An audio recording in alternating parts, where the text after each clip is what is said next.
Friends, स्वागत है आपका अपने चैनल कॉमर्स गुरुजी पर। और आज की वीडियो में हम लोग करने वाले हैं जो आपका क्लास 12th में मैक्रो इकोनॉमिक्स में aggregate demand, aggregate supply, consumption function, saving function जो आपने पढ़ा है, जिसमें ज्यादातर बच्चों को दिक्कत आती है। तो बहुत ही ध्यान से समझेंगे, बहुत ही प्यार से आपको चैप्टर समझाना है और आपको गारंटी है इसकी वन शॉट वीडियो में आपको ये बहुत अच्छे से क्लियर हो जाएगा। तो वीडियो को स्टार्ट करने से पहले मैं बता दूं कि जो भी बच्चे अपना इंस्टाग्राम यूज करते हो, फेसबुक यूज करते हो, व्हाट्सएप पर हो, तो डिस्क्रिप्शन में आपको मेरे सारे सोशल हैंडल के लिंक्स मिल जाएंगे, वहां पर जाके फॉलो कर लेना। चलिए स्टार्ट करते हैं। सबसे पहले हम समझेंगे हमारा एग्रीगेट डिमांड। एग्रीगेट डिमांड हमारा क्या होता है? एग्रीगेट डिमांड का मतलब होता है एग्रीगेट और डिमांड। अरे सही, क्या मजाक कर दिया आपने। एग्रीगेट डिमांड का मतलब है कि हमारे मार्केट में 4 सेक्टर्स काम करते हैं। हमारे ऑल ओवर इंडिया में 4 सेक्टर्स काम करते हैं। एक होता है हमारा हाउस होल्ड सेक्टर, एक होता है हमारा प्रोड्यूसर सेक्टर, एक होता है हमारा गवर्नमेंट सेक्टर और एक होता है रेस्ट ऑफ द वर्ल्ड। इन चारों सेक्टर्स द्वारा फाइनल गुड्स एंड सर्विसेज पर जो खर्चा किया जा रहा है, माफ करें ना, कुत्ता भी आ गया फाइनल गुड्स में, भौंक रहा था। हाँ जी, एग्रीगेट डिमांड का मतलब क्या है कि सर जो चारों सेक्टर्स हैं, कौन कौन से? House hold sector, producer sector, government sector और रेस्ट ऑफ द वर्ल्ड। इन चारों सेक्टर्स द्वारा फाइनल गुड्स एंड सर्विसेज पर खर्चा करने का जो सोचा जा रहा है उसको हम कहते हैं हमारी एग्रीगेट डिमांड। यानी कि कंजप्शन एक्सपेंडिचर जो कि हाउस होल्ड करता है, प्रोड्यूसर, गवर्नमेंट और रेस्ट ऑफ द वर्ल्ड, इन चारों सेक्टर्स द्वारा जो हमारी फाइनल गुड्स पर खर्चा करने का सोचा जा रहा है उसको हम क्या कहते हैं? Aggregate demand. और जब भी इकोनॉमिक्स में हम किसी चीज को सोचते हैं उसे हम कहते हैं एक्स एंड, EXANT, और जो एक्चुअल में होता है उसे हम कहते हैं एक्स पोस्ट। तो वो तो हो गया हमारा aggregate demand. Sir aggregate supply, market में जितने भी प्रोड्यूसर्स हैं एक साल के अंदर कितने गुड्स को प्रोड्यूस करने का सोच रहे हैं उसे हम कहते हैं एग्रीगेट सप्लाई। तो आई होप आपको एडी और एएस क्लियर हुआ होगा कि एडी क्या और एएस क्या। इंपॉर्टेंट यहां पर ये मार्क कर लेना कि जो भी हम सोचते हैं, प्लान कर रहे हैं, वो एक्स एंड कहलाता है, और जो रियल में होता है, एक्चुअल में होता है, उसे हम कहते हैं एक्स पोस्ट। फिर यहां पर आगे क्या होता है इस चैप्टर में? सर आगे क्या होता है? कहानी तो ना समझा रहा हूं। अरे यार क्या बात करते हो। हाँ जी, यहां पर हमें एग्रीगेट डिमांड के कंपोनेंट्स पर ध्यान देना है। कंपोनेंट्स का मतलब मैंने आपको बताया कि एडी में हमारे 4 सेक्टर्स हैं अलग अलग, house hold sector, producer sector, government sector और रेस्ट ऑफ द वर्ल्ड।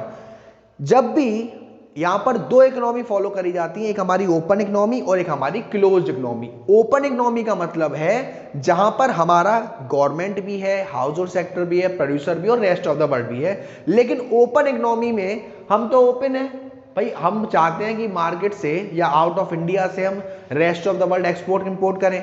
लेकिन क्लोज्ड इकोनॉमी में क्या होता है? क्लोज्ड इकोनॉमी में हम लोग रेस्ट ऑफ द वर्ल्ड यानी कि एक्सपोर्ट इंपोर्ट नहीं करते।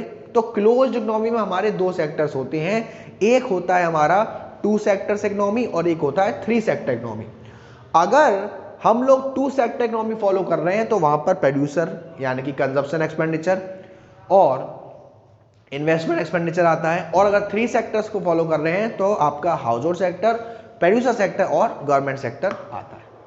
यहां तक आई होप आपको कोई दिक्कत नहीं होगी। आगे बढ़ेंगे, आगे आता है आपका जो हमारी इनकम है जिसको हम वाई से नोट करते हैं, सी यानी कि कंजप्शन और एस हमारा सेविंग। तो यहां पर क्या होता है, अगर एक टेबल आपके सामने आए तो कि इनकम 0 है हमारा, कंजप्शन 30 है। भाई इनकम 0 है और तब भी कुछ ना कुछ कंजप्शन है, इसका मतलब क्या है कि ये जो 30 का कंजप्शन किया आपने वो कहां से किया होगा? सर अपनी सेविंग में से किया होगा। कहां से किया होगा?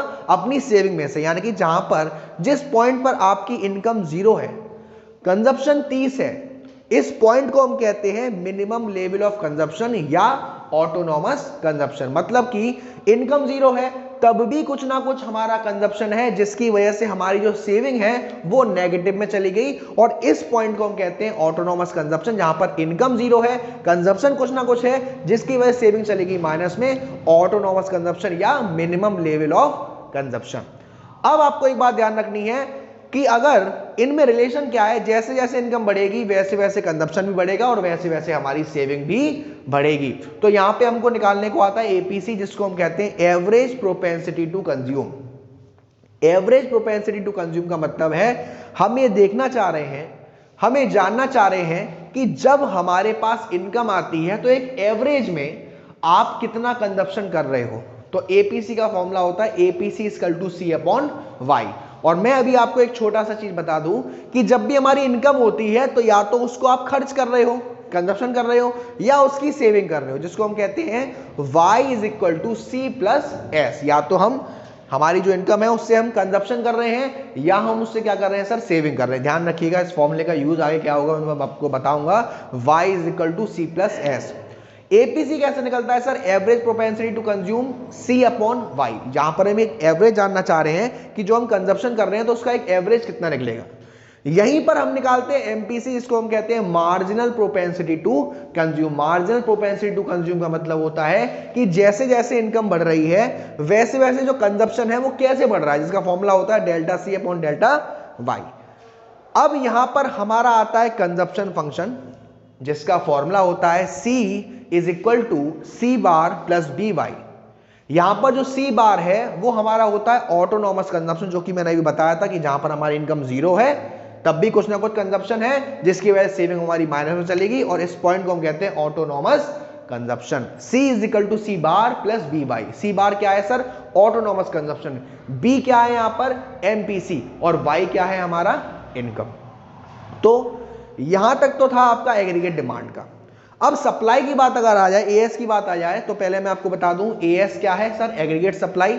अरे सर ये तो पता है, मार्केट में जितने भी प्रोड्यूसर्स हैं कितना खर्चा करने की सोच रहे हैं, किस पर, गुड्स को बनाने पर, उसे हम कहते हैं एएस।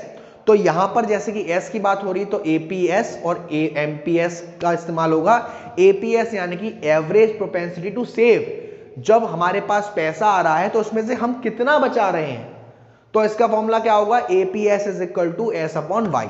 फॉर्मूला होगा APS equal to S upon Y. और वहीं अगर एमपीएस निकालोगे तो वहां पे आप जानना चाह रहे हो कि जैसे जैसे आपकी इनकम बढ़ रही है वैसे वैसे आप कितना सेविंग में इंक्रीजमेंट या डिक्रीजमेंट ला रहे हो, तो इसका फॉर्मूला होगा MPS is equal to delta S upon delta Y.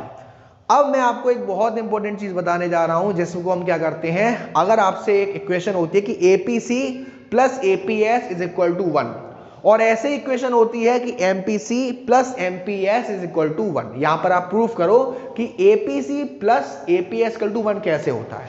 तो मैं आपको बताऊं एपीसी का फॉर्मूला क्या होता है सर, सी अपॉन वाई, और एपीएस का फॉर्मूला क्या होता है, एस अपॉन वाई। तो C upon Y plus S upon Y equal to 1। नीचे दोनों में वाई है तो वाई और वाई में तू मेरा वाई कॉमन हो जाएगा, ऊपर आ जाएगा C plus S upon Y is equal to 1। अब आप देखोगे कि y का फॉर्मूला मैंने शुरुआत में क्या बताया था, c प्लस एस, तो ऊपर क्या है c प्लस एस, तो y upon Y is equal to 1। यहां पे हमने प्रूफ किया कि APC plus APS is equal to 1, कैसे, y दिस कोलावरी दी, और MPC plus MPS is equal to 1 भी ऐसे ही प्रूफ हो जाएगा। एमपीसी का formula delta C upon delta Y plus MPS का formula delta S upon delta Y is equal to 1, common ले लेंगे डेल्टा वाई, और डेल्टा वाई का फॉर्मूला c प्लस एस आगे इसको सॉल्व कर लेंगे। यहां पर भी जैसे हमारा कंजप्शन फंक्शन आता है वैसे ही सेविंग फंक्शन आता है, जिसका फॉर्मूला होता है S is equal to minus का एस बार प्लस ब्रैकेट में 1 minus B bracket close Y. अब यहां पर माइनस का एस बार क्या है मालूम है, ऑटोनॉमस कंजप्शन। आपने पढ़ा था सर कि जहां पर इनकम हमारी जीरो हो कुछ ना कुछ कंजप्शन होगा, और उस कंजप्शन की वजह से हमारी जो सेविंग है वो कहां चली गई, माइनस में चलेगी। तो जब आपका सी बार वहां प्लस में है वहां सेविंग में क्या हो जाएगा, माइनस में हो जाएगा। अब ये 1 माइनस बी का क्या है, देखो मैंने आपको बताया MPC plus MPS is equal to 1, तो अगर आप एमपीसी एमपीएस को इधर ही रखेंगे और एमपीसी को उधर ले जाओगे तो क्या हो जाएगा, MPS is equal to 1 minus MPC. तो उस फॉर्मूले को अगर आप देखोगे, उस फॉर्मूले को पुट करोगे कि 1 माइनस एमपीसी, तो क्या है वो एमपीएस है। तो इस तरीके से आपको इस चैप्टर्स के न्यूमेरिकल करने पड़ेंगे क्वेश्चंस, और ये फंडा करना पड़ेगा। तो ये एक तरीके से वन शॉट वीडियो ही मान लीजिए, जिसमें मैंने आपको aggregate demand, aggregate supply, APC क्या होता है, एमपीसी क्या होता है, एपीसी का फॉर्मूला, एमपीसी का फॉर्मूला, एपीएस का फॉर्मूला, एमपीएस का formula, consumption function, saving function. Sir आपने अभी इस चैप्टर में न्यूमेरिकल नहीं करा। इस चैप्टर में मैं न्यूमेरिकल जो आपका इसका नेक्स्ट चैप्टर है शॉर्ट रन वाला, उसमें कराऊंगा बहुत ही अच्छे तरीके से, क्योंकि वो आपके लिए बहुत ज्यादा इंपॉर्टेंट है। वीडियो पसंद आई हो तो वीडियो को लाइक जरूर करेगा, शेयर जरूर करेगा, और चैनल को अब तक सब्सक्राइब नहीं किया है तो प्लीज सब्सक्राइब कर देना। Thank you so much.